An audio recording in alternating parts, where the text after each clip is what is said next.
Hi, everyone, and welcome to today's webinar hosted by GCC. I'm really excited to be here with our distinguished panel because I think we've got an interesting and really relevant topic today. Today, we are talking about all things employee experience and how organizations can maintain and increase that during times of uncertainty, which is, of course, really relevant at the moment. I'm your moderator. My name is Bianca. I'm the co-founder of Fervor and Pulse Motivation.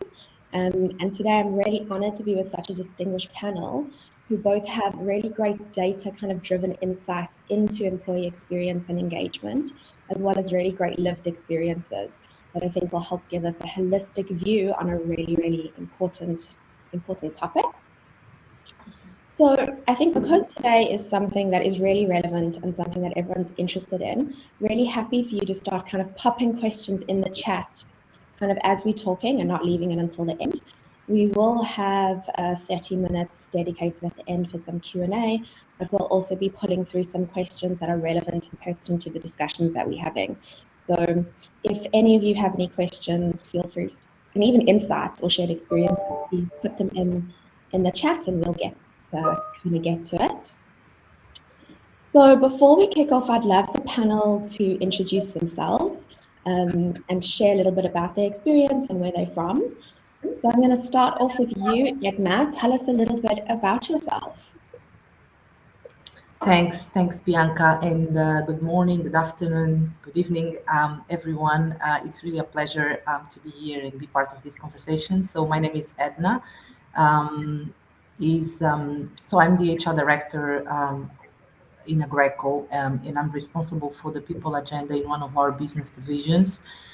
Just a quick intro of what the business is, because I often ask the question. So our business is about providing energy solutions, which include modular power, temperature control, and a generic variety of services.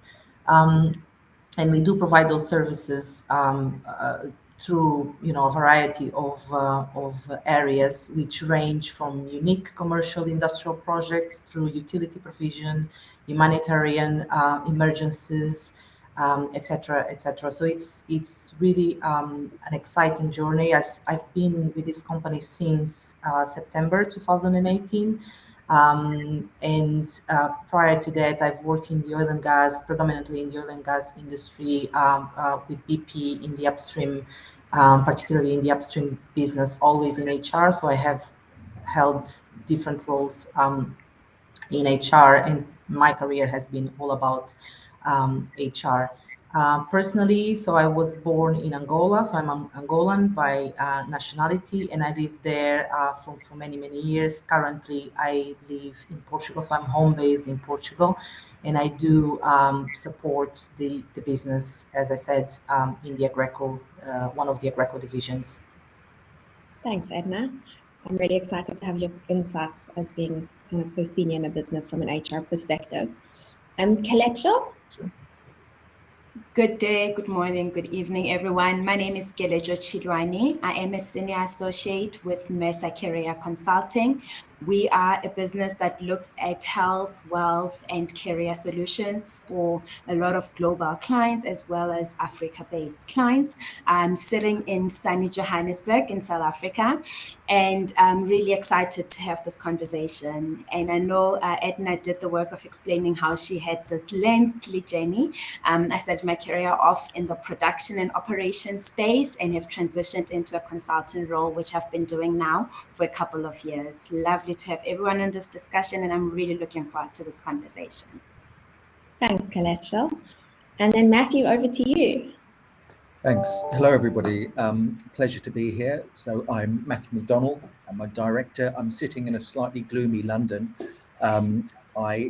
My background, I'm actually Australian. I grew up in the UK, and now I look after our Africa, GB, and emerging markets. So quite a global story, which is the journey for many these days. I work in employee engagement practice. I'm a chartered occupational psychologist. I've been with this Willis Towers Watson for about 20 years, working in the engagement space. And something that's been really interesting noticing how we've changed from employee engagement to employee experience over the last couple of years. And actually, we're now restructuring in Willis Towers Watson to have an employee experience practice, which brings in all the insights from the different business lines that looked at elements of the employee experience. So massive changes for organizations, and we're redirecting to be able to support them in that. So that's me. Thanks, Matthew. Yeah, really, really relevant. I'm also in gloomy London today, but normally in Johannesburg. I'm just here for a week break. So yeah, really looking forward to having all your insights. So let's dive right in. So for those people on the panel who maybe want, in the audience who maybe want a little bit more clarity on what employee experience actually is and what it entails, I'd love to know, what is employee experience, and if done right, what are the outcomes for the organization? Kelechi, maybe you can give us a little into that.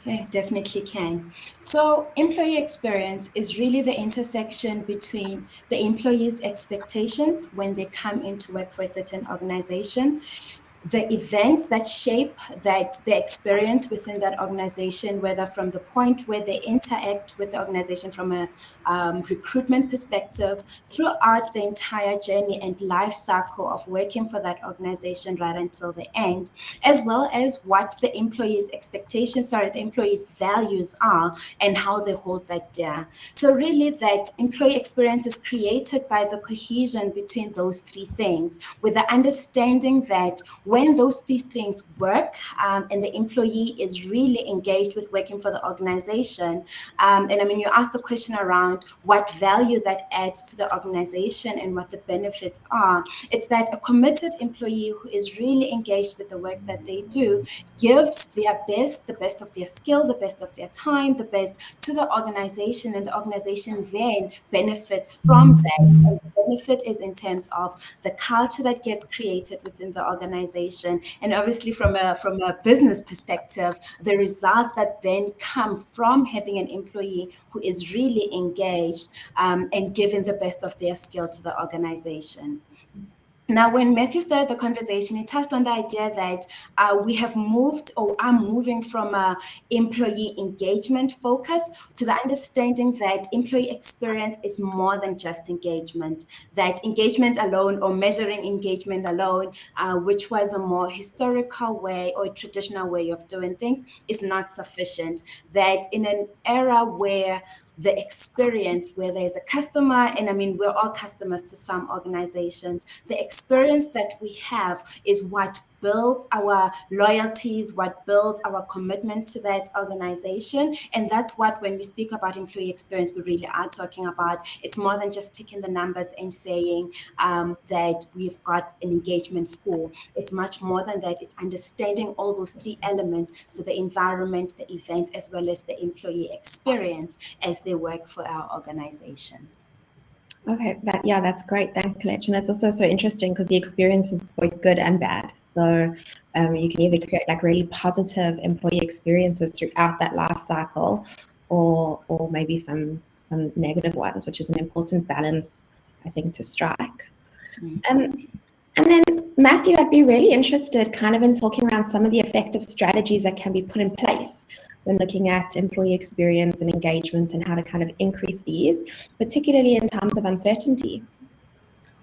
Sure, thanks, Bianca. And I think we've had quite a unique case study over the last couple of years in terms of a crisis that none of us probably ever experienced before at this level, and impacting everybody on the globe. So there's lots of data out there which we're beginning to sort of unpack, and it's a complex picture. So the first thing to note, and you may have noticed this yourselves in reading the research, is engagement levels went up during this crisis. Every survey we did, people were more positive than ever, which was quite striking. But that's part of responding to a crisis. And it's also how leaders and managers responded, and they began to do the right things. So leaders and managers really showed up. And they gave their employees a kind of a sense of purpose. They were able to reframe their organization in a more altruistic way. A lot of them were able to redeploy energies towards supporting the crisis.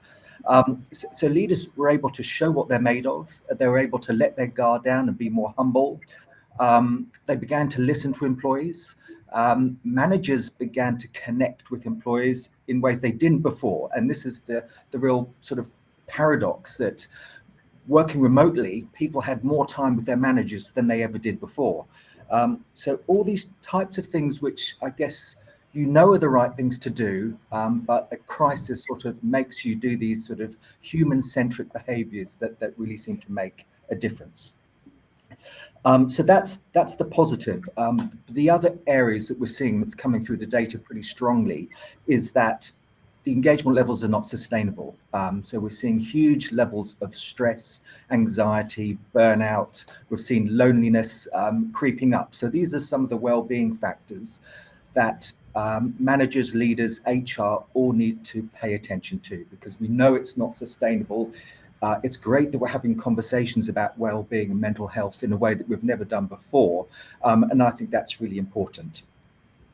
And the third thing I would say is that we're seeing a trend in the data that people are losing confidence in leaders' ability to manage their way out of this pandemic and manage change effectively. So I think we get a sense that there's a lot of running around, lots of initiatives, lots of planning, but employees are getting a bit confused about what is our strategy out of here. So I think leaders need to begin to really steer the ship, make some clear imperatives, set a course to get out of the pandemic, and the ways of working and the ways we're going to connect with each other going forward. So it's a complex picture, but some of those hallmarks of good leadership and management behavior with a real focus on human centricity are what are going to make the impact and the difference. That's so interesting that you spoke around kind of the piece that leaders were spending more time with people than they ever had before. And I'm wondering how leaders can retain some of those positives that they took out of the pandemic and keep doing those things when things slowly start to become the new normal. And Edna, I'd love some insight from you, kind of how leaders. Yeah, thanks, Bianca. And I think, both Matthew and Chilwan, they did present a few interesting points. And as I was hearing Matthew mentioning the statistics and the data insights, it's actually interesting to make that comparison, because as I was hearing you, I was actually remembering what we went through in my organization in this case. When the pandemic started, and a couple of words that really resonated with me. So number one, crisis, and how we react to crisis. So very, very quickly, certainly in my organization, we came together as a leadership group and started to tackle some of those issues very quickly. And it was really at the forefront of everyone's mind that we needed to, become closer than ever to our employees, and build a replacement of what happened previous to the pandemic, which was, people had that space to get social connection, people had that office. So it was an office-centric approach, and people would actually refer to the office as being the norm, and going there, perform work, connect, engage with each other. And suddenly we were seen in a situation that nothing was happening. So everyone was at home, and people that were working on sites, they got through very complex and difficult times. So it was really a situation where I would say, as a leadership team and leadership groups, we came together to react to the crisis and put some things together. So a couple of examples that I've seen, which work really well, and it was alluded in your previous mentions as well, was that the regularity and the frequency of how people would talk to each other definitely increased. So leaders were really concerned and practical and pragmatic around putting time, or enough time, to get more regular communication with their teams, no matter where they were. So the increase of use of technology, getting gatherings and space for collaboration virtually, making sure that those contacts were really more regular and frequent, checking on people, how they were feeling, the well-being, etc. So all of that came really live. To your point also, Matthew, the question will be now, how can we sustain this, right? And how can we sustain these great practices, knowing that actually the hybrid work, as people refer to it today, it's here to stay, it's here to last. So yeah, so that was one of the examples. The other one that I would like to highlight here, which in our case had a huge impact on engagement, was that we had certainly more leadership presence in a number of forums. So whereas before engagement, what we call engagement walks, would be done locally in the countries by the local leaders, we actually had, from our CEO to members of the exec team, actually spending more time and being really present in the regions, in the countries. So, for example, if we had a remote team working in Iraq, for example, we had situations where our CEO actually spent time with his team, with this specific team, asking how they were feeling, asking, what the concerns they had, and how could we as an organization help them and support them through this difficult period. In some instances, doing really some targeted recognition. We had, the most difficult and inspiring stories told by our employees that had to work through this very tough period. And so picking on those situations and doing really targeted recognition, so people could feel they were really valued and they were contributing the extra mile in this difficult period, was another example. So I would probably pause here, but yeah, just wanted to highlight and illustrate some of the things that I've seen happening as a result of that. Thanks, Edna. And Matthew and Kelechi, I'd love to get insight from you in terms of practically, as organizations, as leaders, as HR professionals, how do we know if we're actually doing a good job from an employee experience perspective? How do we know if we're creating, good touch points, if it's consistent? How can we evaluate how well we're doing? It's quite an interesting one, right? Because it is difficult for an organization to change its practices overnight, right? What we know is, as Edna has highlighted, that the pandemic has brought so much more communication and more open door and access to leaders that ordinarily employees had not had access to. But what we also know is that in terms of collection of data, Matthew just highlighted that engagement in some instances has seemed to have soared. Now, how do you know whether you're doing well? You need to have an idea of where you were before the pandemic started, or where you were in terms of your engagement with your employees. And through the listening and the communication with employees, understanding and hearing what your employees want and need, and crafting all those strategies to almost have this touch points, and to say, as we progress and put initiatives in place, be able to track how well are we doing against those targets, against those objectives that we have put in place. That is one way of doing it. Yeah. And I would just to add to that, I think, we're in the age of measurement now, and there's so many different ways to measure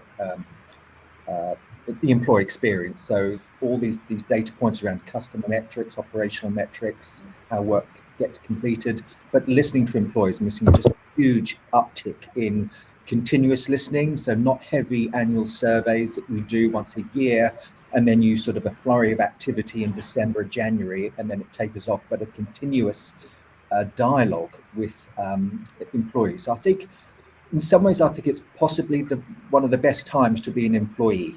So in all the years that I've been doing this, we've shifted from a leader, manager-led employee experience engagement process to much more of an upward democratization of decision making. So we're having virtual focus groups on key decisions, on ways forward. People can use social media to influence how leaders talk to the market. So we're seeing a huge change, a huge shift, and HR is, I guess, tilting towards ways it can measure that and capture that, because it's become more important than ever. Just as customer metrics are, we're going to see the same happening with employee experience metrics. And I always think in an organization, in a business, it's the organization's job and leader's job to kind of ask the questions. But if we think about it as a relationship and a give and take, it's the employee's responsibility to kind of share openly and honestly in a way that they feel safe to do so. Because if they don't or they're unable to do that, you're almost getting kind of limited data and it doesn't give you enough information to craft the right kind of interventions. So it's always, again, it's that give and take. And Bianca, I would just like to add, sorry, that one of the points that I think it's really important, besides the time that leaders spend on listening, and understanding how employees feel, is also the actionable part. So I've seen different things. I've seen things that went right. I think I've seen things that went wrong as well. And I guess in all of those cases where I've seen leaders succeeding in that space is because, number one, they were making real time for it and genuinely acting on it as an integral part of their role and as a core value of their leadership as well, but also actioning as a result of that, and following up and making sure that concerns are not only listened but they are also actioned. And when they are not actioned, there is feedback in return. There is open and transparent conversations, which then keeps, to your point around how do you build this trustful environment where people can feel that they can really speak up and they can continue to raise their voice and concerns. That's how you get it sustainable, right? So I just thought would be good to share that as well.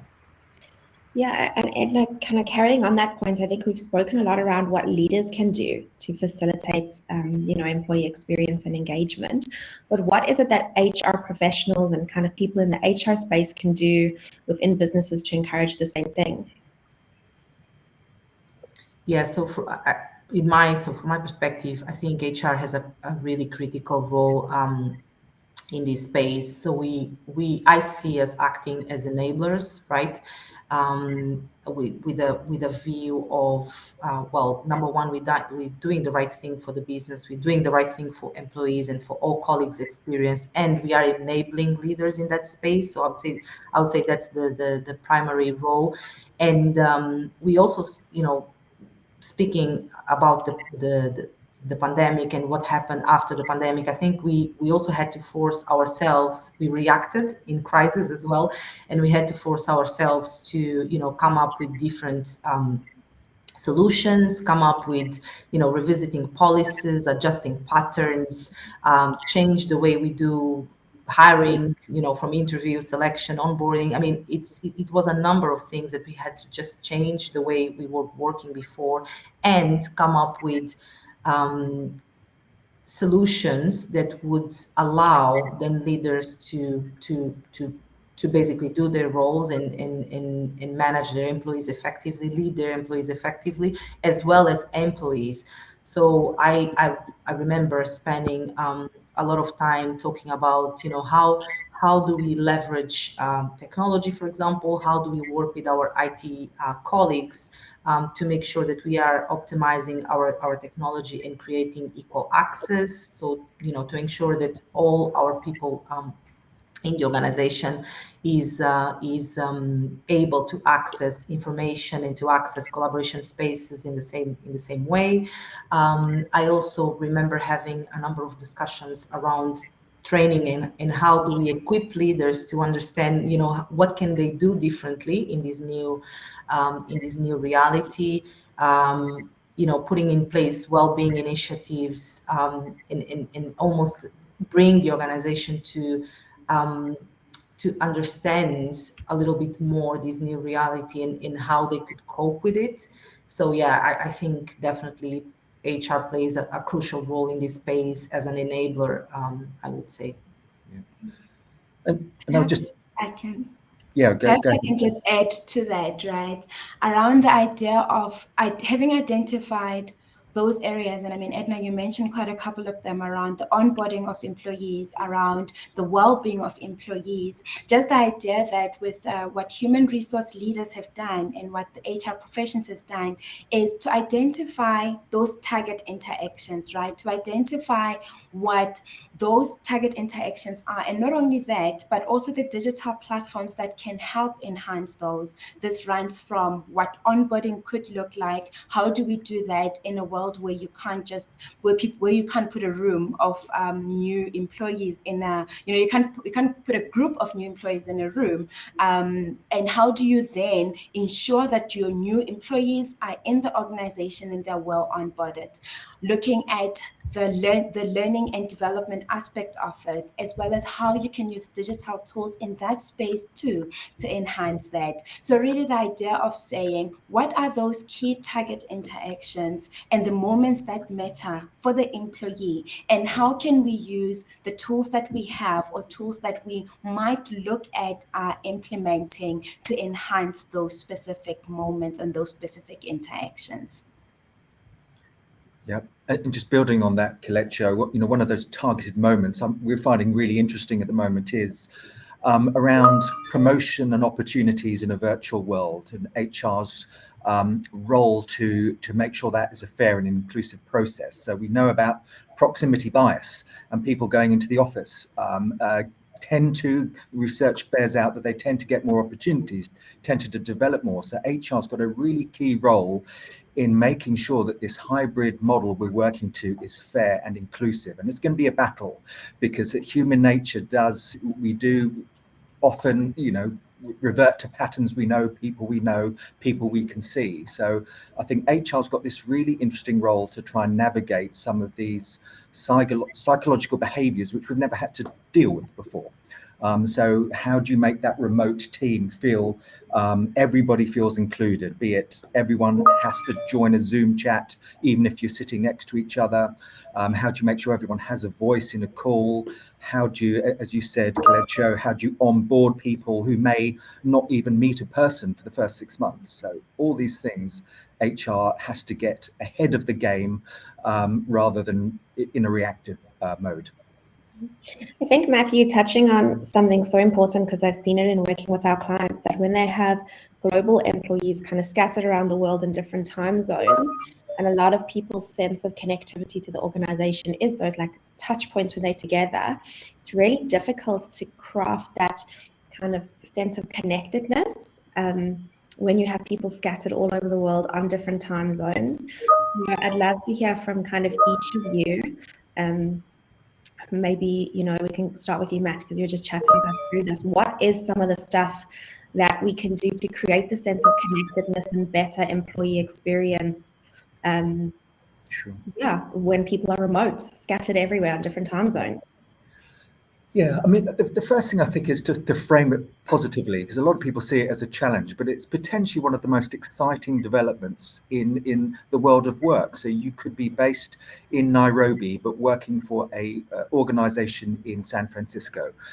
So this opportunity is incredible, but how do we embrace it? And that's what we're learning. And there's everybody on this call, I'm sure, will be familiar with meeting fatigue, the fact that we've had more and more meetings than we've ever had before, and it's hard to get your work done.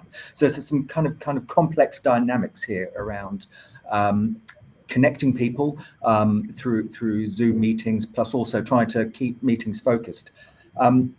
I think one of the way you can do it is to bring people in for particular types of activity. So accepting that going through emails, doing other kind of specific tasks, it's fine at home, remote, but there are certain events where we need people to connect, or particular days. It could be Wednesday is our connection and collaboration day. If you can get into an office, great. If you can join a work hub with colleagues in your region, that's great. Or that's the day for Zoom calls and connecting. And to begin to plan the work in that way, and then say, well, actually other times we don't need to be all on the calls together. So I'm just thinking about work differently. Yeah, can I just add something as well, Bianca? I'm actually living this reality myself. So in my previous role with Agreco, my first role with Agreco, I was based in Angola, but I had a team that was dispersed, right? So they were sitting in many different countries in Africa. But at the time, we had the luxury of traveling, right? So we would always connect in a hub, in a particular hub, whether it's Eastern Africa or Southern Africa or West and Central Africa, and we would have the luxury to travel and connect and do important meetings in a physical face to face in a physical environment. Now that changed. I also changed roles, but as I see today, I have, my team is all over the place. I have one person in Argentina, I have one person in Singapore, I have one person in Senegal, and I have one person in Russia.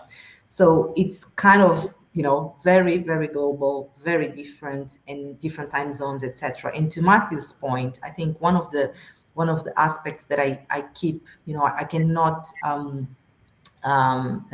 lose, or I make sure I don't lose, is to create that space of connection. So we do have, and in one word I would say is flexibility. So I try to role model, in this space, and being flexible enough to accommodate that people are in different places, different time zones, and we make sure that at least at this particular time we can be all together in one virtual room and basically do work and connect and celebrate, and whatever the agenda item is. So that's very, very important to keep that alignment and that connectivity. And then the other thing is, one of the things we did as an organization as well was to be deliberate, again to Matthew's point, deliberate about some specific projects and what we call catalyst projects on some particular things that we wanted to drive in the organization. And we deliberately connected teams to allow these cross-function, cross-discipline, cross-country, cross-region collaboration more effectively and real in a virtual environment. So yeah, just an addition. And also, I suppose just a lesson from the pandemic is that the walls that had historically been built because we are working in different regions have been broken down. Technology has enabled more than ever to connect and work with people across different regions, different time zone, and all of that. And I think this one just coming to just personal experience in terms of working within teams within our organization, as well as working with clients, the importance to understand sort of that multicultural dynamic that comes through the way working styles, how that can be different, and how then it becomes important to communicate what expectations are. Once you staff people onto a team and you say this is work that needs to be done, what are those expectations? And also to understand what the realities of those individuals are. That well-being is a serious and real consideration for a lot of people, which means that in the way that we work across time zones, across different geographies, we need to understand each other's realities and understand that in the work that we do and how we work, we need to keep that in mind in order to ensure that the work gets delivered, but that the person doesn't suffer in the process. Yeah, I'd love to also hear from all of you. We'll start with you, Kelechi. Do you find, kind of in your lived experiences, that the new generation and the younger generation joining the workforce have a different expectation around employee experience and different kind of ideas around it and what they expect compared to other generations? And if so, what are some of those things that you've seen? That's also so interesting, because we always talk about how there's never been a time where we've got such multiple generations within the workforce, right? But to also understand that although the younger generation might be looking for what is different, they might be looking for opportunities to learn, they're looking for ways to connect with employees as well as recognition, which is something that our study has shown.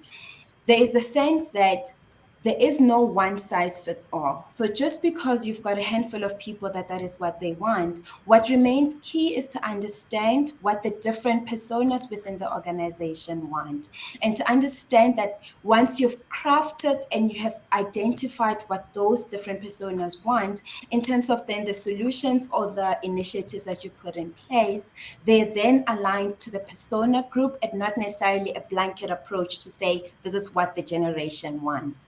Having said that, however, what we also do know about some of the younger generations, whatever that definition actually means, is that there is a more push towards what is it that I find as value for myself, the individual, and how do I align that with the purpose of the organization? So that sense that it is a bit more personal, and therefore in what the sort of the culture that the organization creates, it needs to accommodate for that and sort of indicate or show that personalization in everything that we then put into place in the organization. Matthew, anything from your side? Yeah, just I was going to add, and I think it's really important, yes, to not put millennials or Gen Zs in a homogenous group. We know they're completely different. I think some things that are just fantastic that have kind of come to the fore, and well-being is one of those. And you've got CEOs talking about well-being, their own personal well-being, in ways that's never happened before. And I was just reminded of I was speaking to a leader the other day, and somebody young called him up and said, I'm not coming in today, I'm having a bad mental health day. So this is language that we would have never had. We wouldn't even had this dialogue a couple of years ago, and obviously he's a bit flummoxed. How does he handle this? A new type of reason for not coming in. But I think we're going to have to be sensitive to just changing needs of people, around well-being, the fact that we're kind of able to talk about it in a way we haven't. And then, Kelechi, to your point around purpose, I think it's really important. And maybe there is a trend towards young people needing to define themselves away from this organizational purpose. They don't want to be sort of brainwashed into doing exactly what this organization wants to do, but how do I find my voice within this place? So I think HR and managers are going to need to find space for individuals to be their best selves at work. And you are seeing examples, for example, clients that are organizations saying, well, every Friday you get to spend time focusing on your passion project. If it helps the business, that's great. If it doesn't, that's great too. But we want you to find your purpose within this organization, so there's an alignment between what matters to you and what matters to the organization. So I think these are great shifts. I think we're evolving in the right direction. I think we just need to be ready to adapt to them. Great. Thanks, Matthew. I'd love to also kind of ask if people listening to this webinar are wanting to start with employee experience. They're excited, they're kind of wanting to really start focusing on it. What are the 3 really practical steps you would recommend that they take to kind of kick off and get going? And Matthew, we'll start with you. Yeah, it's a big one. So we're actually still getting people to focus on employee engagement, let alone employee experience. So we're kind of helping them make that shift. And Kelechi was talking about this before. I think one of the first places you'd start would be to define all the key moments that matter in your organization. And so that's the brand even before you join. Does it sound like a good organization to join from what you hear? So managing, even social media, and how you come across, then the onboarding experience. And the onboarding experience has been absolutely bizarre for people over the last year. People have joined and left organizations without even having met a person. So getting the onboarding right, and then just charting all those key moments that matter. So from performance management dialogues to interactions with leaders, interactions with colleagues, all the way through to leaving an organization so that they become ambassadors. So I think that's one of the best starting points. Chart those and understand, well, what do we stand for in this organization for each of those moments that matter? Great. Yeah. And then Edna, as HR professionals and consultants, how do we create buy-in across our business, especially across decision makers and some senior leaders? How do we create buy-in for getting leaders on board and getting businesses on board to kind of work in the employee experience and engagement space? Yes, I think this is about having the right the right conversations to start with, because it's a very important question, because often you might see yourself in a situation where you do want to do the creative things and bring new initiatives, but actually you don't have that buy-in from the from your top management or from the leadership perspective. So there needs to be alignment to start with, and I would say, for me, it's about having these conversations early enough, and have, well, number one, listening to what Matthew was saying. There's a very important point of understanding the purpose. So what's our purpose and what do we want to achieve, and then bring the employee experience into the conversation. As we started to say in the beginning of this webinar, ultimately, if you do it right, it will improve your brand. So you have a stronger brand, you have an increased ability to attract and to retain people, and it will ultimately impact your bottom line. So ultimately, better performance leading to higher profit and revenue. So there is a business case and a business focus behind all of that. So I think, so my advice or my view would be, have these conversations early enough with your top management and with your leaders in the organization to establish where you want to go, and then take it from there. Because there's no point in rushing, trying to create a number of things that will, in theory, help when you don't have that alignment up front. So I would say that that's the very first point, in very critical point. Can I just add on to that? And I do appreciate and see the value of ensuring that that strategic alignment with anything that you do put in place. And another point is around co-creating the experience with the employees. So engaging the employees, whether it be through focus groups, digital focus groups that can be done now, through the past surveys. So a point that was raised earlier, that gone are those days where you did an engagement survey once and sort of put the results in a bottom drawer. But the idea that when you create those moments and you're able to co-create those initiatives that align to the strategy of the organization from a leader's perspective, but to co-create those experiences and those initiatives with the employees. That way, you're not just dishing out strategies and dishing out initiatives, but rather it increases the likelihood of having buy-in to anything that you are going to then put in place. Because without that, any great strategy or any great initiative will just be that it's great. If your people don't buy into it and your people don't help co-create it, then it's likely to fall flat in any case. Yeah. And can I just add to that, Bianca? So we looked at all the actions that you can put in place after an engagement survey, and looked at the actions which drive engagement most. And it's very clear the ones that do are the co-creation plan. So I sit with my team as a manager, maybe I even know what the answer is, what we should do, but I sit down with my team and say, well, what do we do? And that sense of co-creation, that you get that buy-in, lifts engagement scores. It's, the research is really clear that co-creation works. And it's more sustainable, isn't it? It's definitely more sustainable, because you do have, like you say, the buy-in. You do have employees. It's a co-ownership as well, so it definitely gets more sustainable. Yeah.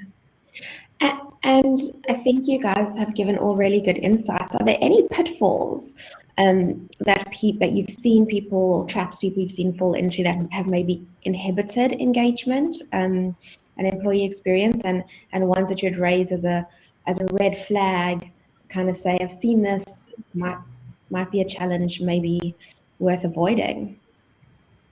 I mean, just something that I've seen from my side, and having done a little bit of work in the employee engagement and experience space, is, leaders gathering the insight, gathering the information. And I think one of you touched on it earlier, disregarding it. So saying, well, I'm trying my best and they don't know what they're talking about, I'm going to leave it.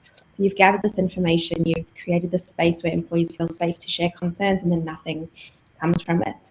Is kind of one of the pitfalls that I've seen. I'd say, like, go in without your ego and just go in to understand instead of go in wanting a pat on the back. Yeah, and I'll just add a couple of things to that. I think it's absolutely, key that the purpose of a survey, if you're doing it, why are you doing it, and demonstrating that when you listen to employees, you're acting on their feedback. There's no sort of negative, sinister, role looking at people's scores or what they're saying. One bit of advice: never tie engagement scores, employee experience scores to pay decisions. That's what I've seen where it goes off track, because people won't be honest. So if you do ever want to incentivize employee experience, employee engagement scores, you do it at a leadership level, at a collective level, but never at the individual manager level, because you'll never get honest survey results or survey scores again. So that's my advice on that one. Yeah, good insight. Yeah. I would add to that, Bianca, as I think I mentioned before, is the action piece as well, right? So there's, Matthew just mentioned that as well, but I think on top of that, there's the authenticity, I would say. So I've seen, few situations where if it's not done authentically, people will get it, and it's just, it's just there, and you have a big risk of trying to do it because it's nice, it's good, and you're ticking the box exercise, but it's not authentic, it's not genuine, and people will get it, and that undermines your trust completely. So one of the pieces of advice of what I've seen not working really well is when people try to do it simply just because they are doing it, and not necessarily being authentic and genuine about it. Great. And just to touch on something, Matthew, that you said that kind of sparked my interest, and I'd love to hear all of your views on it, is, have you seen leaders in business have engagement scores or employee experience scores as part of a KPI that they'd have to work towards, as they would have to work towards, for example, the customer net promoter score, or kind of a revenue target? And have you seen that work kind of successfully? Does it drive the right behavior? So maybe we'll start with you, Kelechi, then kind of go through everyone else. Yeah, that's an interesting one, because the immediate answer, I suppose, from us is yes. We have seen where the recent study that we did said 48% of executives, global executives, have that engagement metrics on their scorecard. But really, it's the idea around not just having that, and something that Edna brought up, not just having that for the sake of having it. It's one thing to say, yes, we're tracking our engagement score and we think that's important. It's a completely different thing to actually genuinely listen and authentically listen to your employees and put in place the initiatives that make their employee experience better. Otherwise, it just ends up being another metric that's on the leader scorecard that gets tracked but doesn't really add genuine value to their employees. Yeah, it's a very good point, Chilon. And the other thing is, how do you balance that with creating a true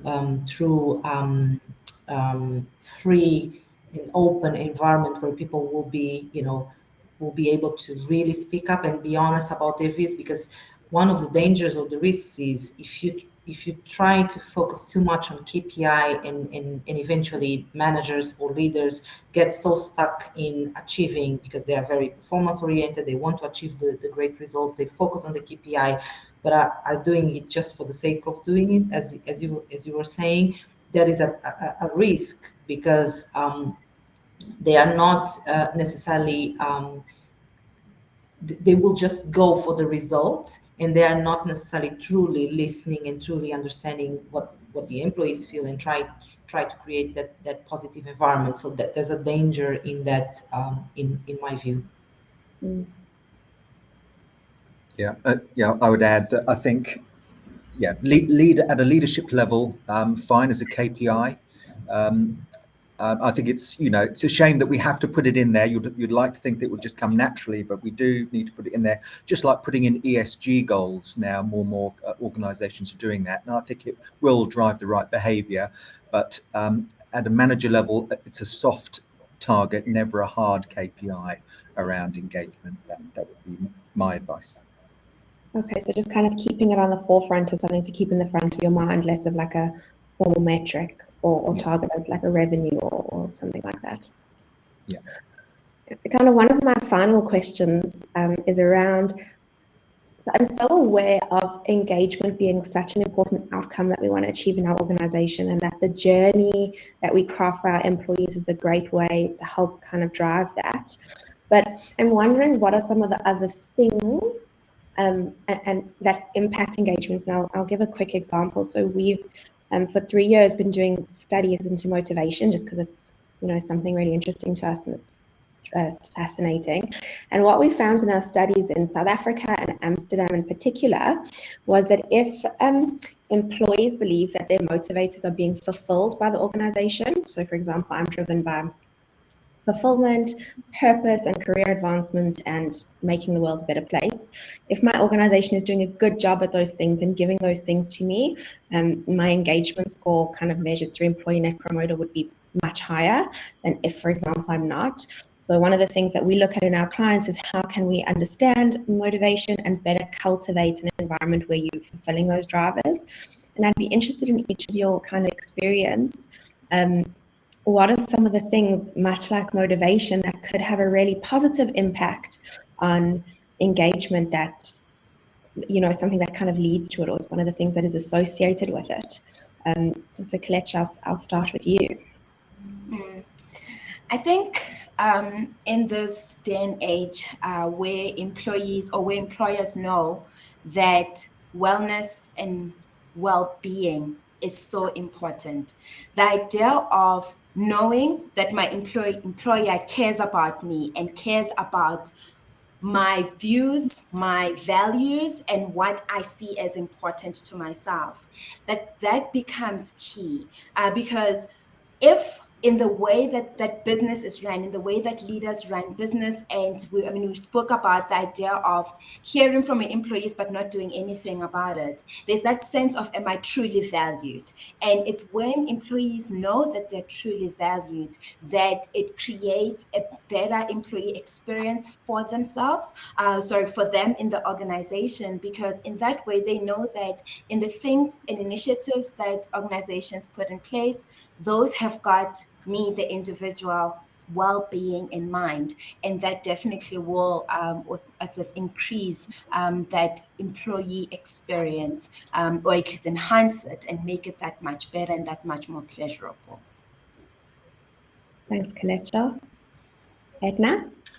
Yeah, so I would add to that, Bianca, that so there's something about not only the fact that people need to feel that they have the tools to do their job, right? So I need to have my toolkit, I need to have the policies in place, I need to have the basics, right?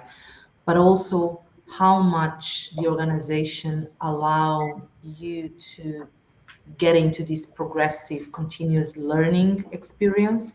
So it's not just about having what I need to do my job, but how can I continuously learn? How can I continuously benefit from the experiences? So when I leave, I actually see, the impact in my trajectory, and I really look at this organization as an experience that move me from point A to point B. So the idea of learning and accessibility to learning, and having that as an intrinsic part of your proposition, I think it's a very important one, and it's often something that people would be really happy and proud and just basically recognize the fact that if they work for an organization that allows them the space and the tools and the opportunity to learn, and grow, it's something that they would value, I would think. Matthew? Yeah, no, just building on that. So really, that last point around continuous learning. One of the things we come across with so many organizations, particularly that are spread out with maybe quite small teams and locations, is where can you go? I know who my manager is, they're not moving. So what's my next role? And I think people have to think differently about building a skills passport, we call it. So I'm thinking about the skills I'm going to acquire for here, for the next place I go to, but that's more important to me than a vertical progression, because we know it's more limited, and hopefully the world and the organizations are moving into a less of a hierarchical view of the world. And we are seeing some organizations experiment with pay for skills. So your pay is made up of pay for certain core skills, but pay if you've got a specialist skill, this will enhance your total remuneration package. So it can ebb and flow your salary based on those core skills you're accumulating, and getting away from this vertical career view, which is narrowing and it makes people want to leave. So I think that's incredibly important. And two others I just want to add. Having a voice is absolutely critical for engaging people, and we've seen that the pandemic has probably given more people a voice than ever before. We've seen introverts find a voice in ways that they haven't, and that's been enabled by technology, different ways of connecting with people one-to-one. So there is probably a bias towards extroversion in organizations, and I think this pandemic has showed us that there's another group that we need to look after and make sure we get their voice. So we know that everyone responds to having a voice in the way business is done. And the final one is time.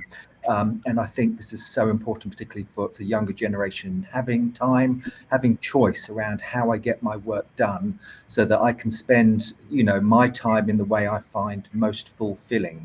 And so organizations are going to have to accept that maybe a colleague says, I'm not going to do this on Friday, I'm going to work over the weekend, I'll have it to you on Monday rather than Friday afternoon, but I value my time and I'm going to be doing other things with it. So giving people that complete flexibility is going to be difficult for organizations. They're going to have to trust employees a lot, but I think that's where we're moving to.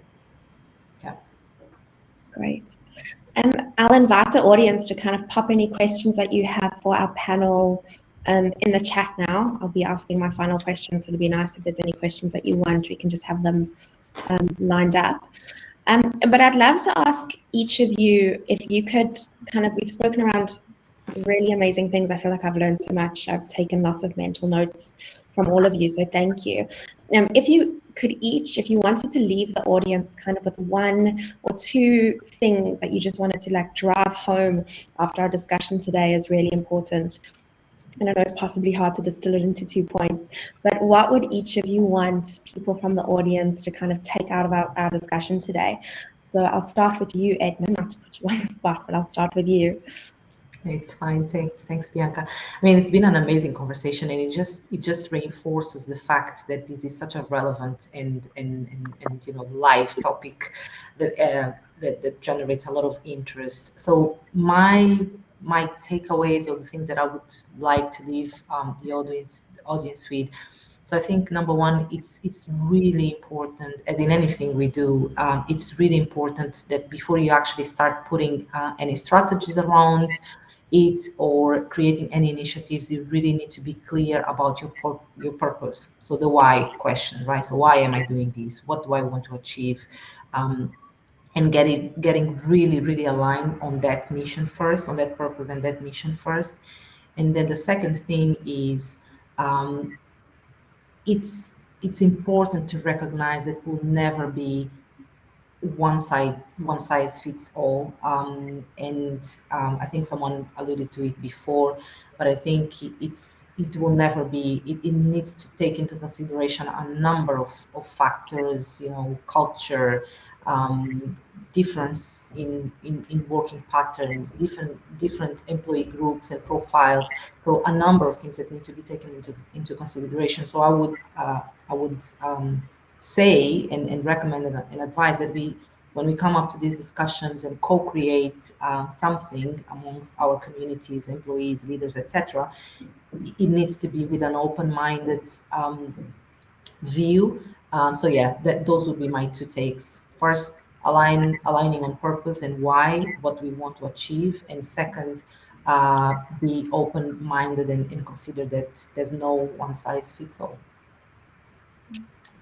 Thanks, Edna. Kelechi?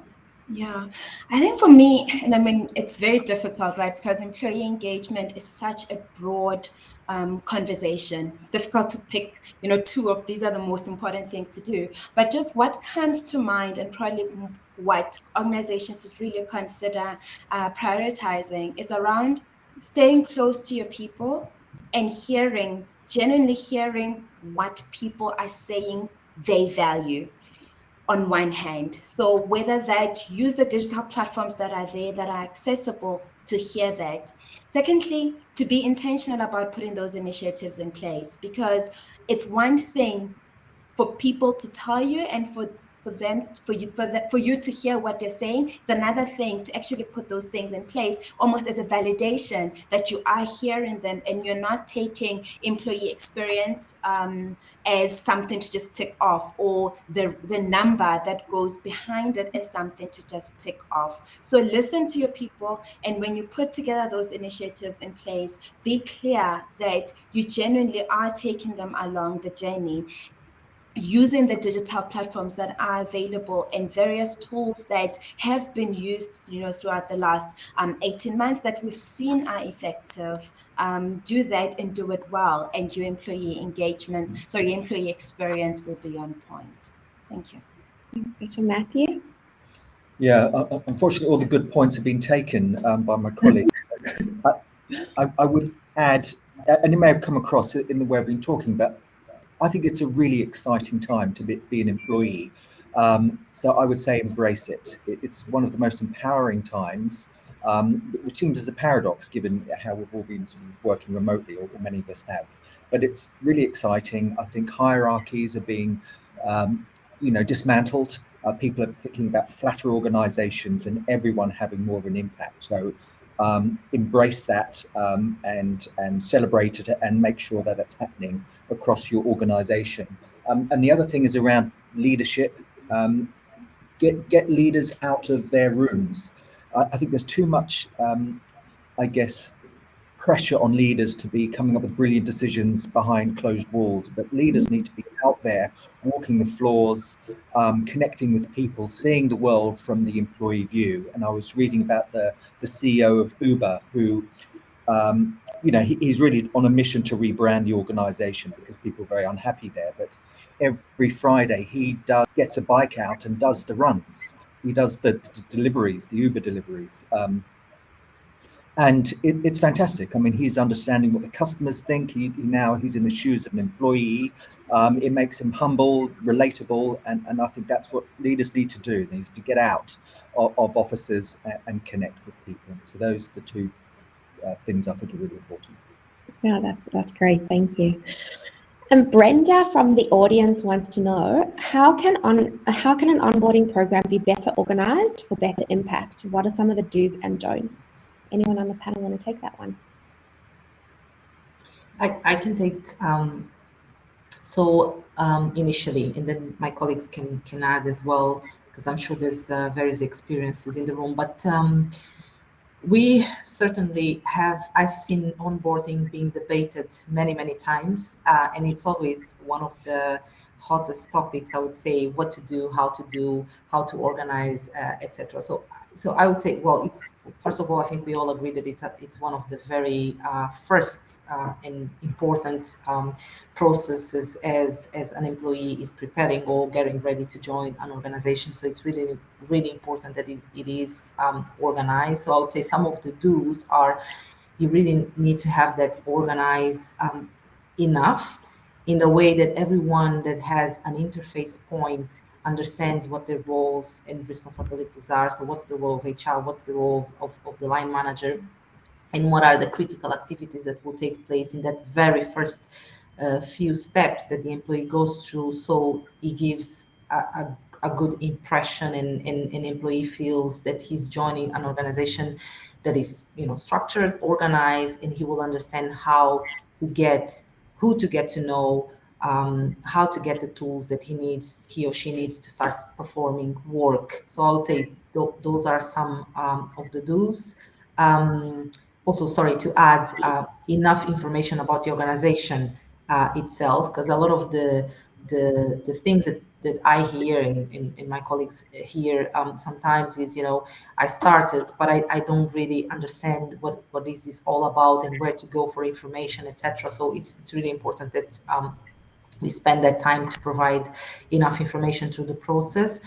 And I would say one don't try to make it too comprehensive. Don't try to make it, exhaustive and basically try to include every single thing that you possibly could, because definitely it's a lot of information for people to digest in the very first few weeks and months, and you need to be really purposeful and deliberate about what you share. So don't try and make it too cumbersome. That's what I would say. I suppose just the onboarding conversation, it's one that is very interesting, right? In a remote field world where we're all working from our dining rooms. There's that idea that employees don't get the same benefit that employees that joined when we could still have full-on physical contact, that experience is different. And what used to be a moment to meet your colleagues and walk around the premises and get to be shown each room and how work needs to be done, all of that has changed. And what that means is, in the way that it's done now, it needs to look different. But that personalization should not change. That idea that I'm a new employee in the organization, these are all the things that I want. These are the things that I need to know about the organization. All of that still needs to happen. In terms of the timing, I mean, Edna just brought up that it should not be so overwhelming that we can't be giving people rooms of policies and procedures, right, for the organization. It does not work like that. And therefore, it brings in the point that I raised earlier around taking advantage of digital platforms to ease some of that load, right? To ease some of that upfront load, but yet not forgetting that it still needs to be a personal interaction, but that there is almost this balance between how much of it is personal, because very little of it can be personal, can be physical in this context, but to say how much of it gets pulled in upfront, how much of it gets trickled down within the first couple of weeks of an employee having joined the organization. But really what remains important here is that a new employee, a new joiner needs to understand what the culture of the organization is and to have a feel of that. And again, to use those moments, meet up with colleagues, have a virtual coffee chat, just to understand the culture, or at least have a feel of the culture of the organization that one is joining. And also just that point that, again, the role of leaders in that space cannot be underestimated, that the managers need to also, step in and find out how the new joiners are doing on a more regular basis than they would have ordinarily or traditionally been able to. Yeah, and I would just add, I think that there is this risk that speaking to companies and their exit interviews, if you don't build any loyalty, it's very easy to leave an organization in that onboarding period. It's just, and we were speaking to some people, they said, well, it was actually just like changing my mobile phone contract. I had no investment in you as an organization, and it was easy. I just went to another one. I've never met anyone. So I think whatever you do, you're going to have to build connection, build rapport very fast. As Kelechi said, leaders calling, speaking to new joinees, managers, speaking to them, understanding them, finding opportunities to make them feel invested in the organization quickly, working on projects, having an impact, and getting some kind of investment into the business. Otherwise, you're at risk of losing them. Thank you. And we've got a few other questions that have come in. So Johanna has said, how do you keep employees motivated when they've been through reductions at work? Wow. So I can start if you want, Bianca. Is that okay? Yeah. it's again another common topic, right? So what I would say, having been involved in a number of these processes, is, so the more and more I go through those, I think it's two things. So, well, first, for us as professionals, I think we definitely need to acknowledge and help our leaders and colleagues in the organization, understanding that change is just constant, right? And businesses will evolve, businesses will adapt, will adjust. We have just seen that happening out of COVID with, unprecedented situation, and organizations having to adapt to survive, to keep delivering what they're supposed to be delivering. So that change aspect will never go away. And I think the more I think about it as a professional, is one of the things that I need to keep really live in my mind. And how do I help others going through the change? Now, as you going through change, and sometimes, unfortunately, that results in people being impacted, and you have to, reduce jobs, and you have to go through these kind of processes.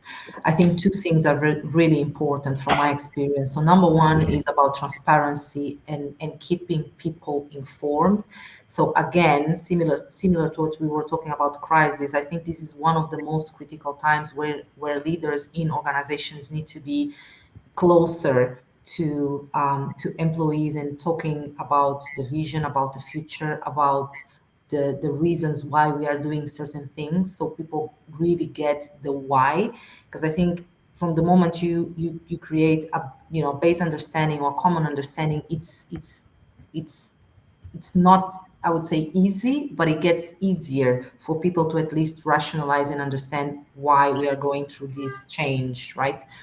And then the other aspect I would mention is, so not only keep the information going and keep closer to people and keep talking to people, but also making sure that we are alert to signals, and we can intervene where we spot signals of stress, signals of fatigue, or going through a bad mental day, as Matthew was saying earlier, and be ready to support in that space. So I would say those are two things which are very important to keep in mind as you go through this type of situation. Thanks, Edna. We have got something from someone called Patricia. She says she works in a STEM field and wants to know how she can get her superiors and colleagues, who are mostly men, to be more inclusive and introduce more inclusive initiatives, just because her needs and the needs of her team and her leaders are a little bit are different. So yeah, wanting to know how she can get them to be more inclusive and introduce more inclusive initiatives. Yeah, that's a big one. There's a big question there around inclusion. I think what doesn't work is training. So thinking that we'll tackle this through a training initiative for our senior leaders, and that will kind of work. It just doesn't. It takes a pretty holistic, comprehensive approach, from just the way you recruit, the way you the slate you invite for interviews, so changing it at that level. So HR needs to be supporting this. The candidates you've got to be different. I think there needs to be continuous awareness around this topic, around inclusion, around success stories of people in the field. We saw through the Black Lives Matter movement, huge efforts for organizations to educate people around understanding differences, understanding their own personal perhaps prejudices or received opinions. So I think it needs a continuous focus. I don't think you're going to crack it overnight. It's a long haul. It's changing kind of deep-seated feelings, but reactions and ways of thinking. But I think it's examples, one of the most powerful ways, and role modeling that. But others may have more relevant experience around this too. And perhaps just to add to that, Matthew, that there is the view from what the organization can do, and also the view from what the employee who is feeling they're in that space where their voice isn't heard, what is it that they can do? And there's this idea around finding somebody within the organization who's got a voice on the table, who empathizes with you, in the sense that somebody who will speak up for those moments when you yourself, the individual, are not always able to. Because I think it's one thing for organizations to develop all these great diversity, equity, and inclusion initiatives, and it's another thing for the employee who is not feeling like their personal voice is being heard, to then stand up and to speak up when they need to speak up. So just something that, and again, pulling from our own personal experience on this one, around identifying somebody who sits on those tables and those rooms that you want to have a voice in, where you want to have the voice in, to speak for you even when you're not in the room yourself, and to finding those empathizers who are then able to speak to the inclusion for yourself, for on behalf of the individual who's not feeling included. Yeah. Oh, sorry, Edna, go for it. Sorry to cut you No, off. no, I was just going to, and I echo what Chiloan and Matthew said. I think it's a very, very broad topic. I think sometimes we also have to be careful again about in organizations about the purpose, and it's another area where I would say we can't put initiatives in place just for the sake of putting initiatives in place and really define the meaning. But one of the things I would say is that, and we recently talk a lot about this inclusivity aspect and how leaders can become more inclusive of everyone's voice. So there's certainly, I totally agree with Matthew, there's certainly a lot of from an HR perspective, the role we can play is to create this awareness space and to continuously educate people in this space, and what does that mean in this particular context or in this particular environment, so they can be, number one, aware, and number two, respectful of the differences, and appreciative that the level of diversity will definitely just bring more value to the table. So there's a continuous, I would say, continuous learning for HR, continuous learning for leaders in organizations in this space. Thanks. Yeah, very, very big topic, very important kind of discussion. We've got another question that says, how can you make sure employees are engaged as a leader in an organization? So any maybe one or two things that one of you want to share?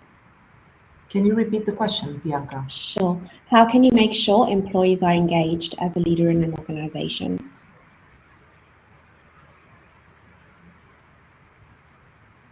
I can. Yeah, Edna, please. Yeah. So ensure that how can I ensure that employees are engaged as a leader in the organization? I think, without repeating myself too much, but I think by doing a lot of the things that we were discussing before, the active and true listening is really important. So I always tend to think, that I need to spend enough and good quality time with the people that I lead to understand their motivators, understand their drivers, understand what they're feeling, and really, really be there to support as needed, but equally be there to help them to grow and develop. So be there to engage them in the direction, in the vision, in the future, and what we are here to do. So I think that's pretty important. The other aspect which I found really, I keep saying this in different forums and with different leaders that I work with, but we can't underestimate the importance of recognizing work and recognizing value that employees add. And when I talk about recognition, I'm not talking about the monetary, financial recognition, but just spending the time to say thank you and do something meaningful for something that your employee or colleague did, even if it's just a peer-to-peer recognition or recognizing someone in your team, it's really really important. And sometimes we do underestimate, but it's something that personally as an employee myself, it's something that has a huge impact on engagement, I would say. Yeah, just one I'd add. I think this concept of mission command, where leaders say, "Look, this is the direction we're heading in. We're heading over here. We want you to move with us. But how you get there, how you do it locally, this is up to you." And I think that's how you energize a whole organization. You don't tell them what to do. You just tell them which direction we're heading in, why we're heading there, why it's important. Now you get us there. And I think that's shifting the psychological ownership to employees is what engages them the most. Yeah, that's great. We've got another question that asks, how do you make employees feel comfortable to take advantage of mental health support structures without feeling judged, especially in African organizations? As a man, women are more open about their struggles and emotional needs than men. So yeah, how do we help employees feel comfortable to take advantage of mental health support structures? That's another interesting one, because we all speak about mental well-being being so important, and it's really unfortunate that there is such a stigma around mental health, and we don't talk about it enough. We don't talk about the challenges that employees have, the challenges that we have as individuals, around the mental health conversation. So from a leadership perspective, one of the elements that I can think of is that leaders need to be speaking about it more, and creating the voice, creating the language, or helping employees have the language for it, for around issues around mental health. Then on the employee side, just that acknowledgement that, and I mean, I've seen organizations, and I have engaged with organizations and clients where they've increased their employee assistance program, right? They've implemented that, and oftentimes those are anonymous, so you're able to get the help without anyone ever knowing who the individual is that got the help. So those are sort of the two angles, so to say, for the employee to take advantage of the often anonymous platforms that are available, and for the leaders to help their employees create the language and the voice in order to destigmatize this whole mental health concern or mental health issues that people are going through. And I would just add that I think obviously the question was pointing to the African environment, but I would say it's much broader. I mean, it's everywhere. So the more we can do to demystify the subject, to your point, Chilo, and the better. One of the things we did recently on the very same topic was to just start talking about it. Just initiate the conversation.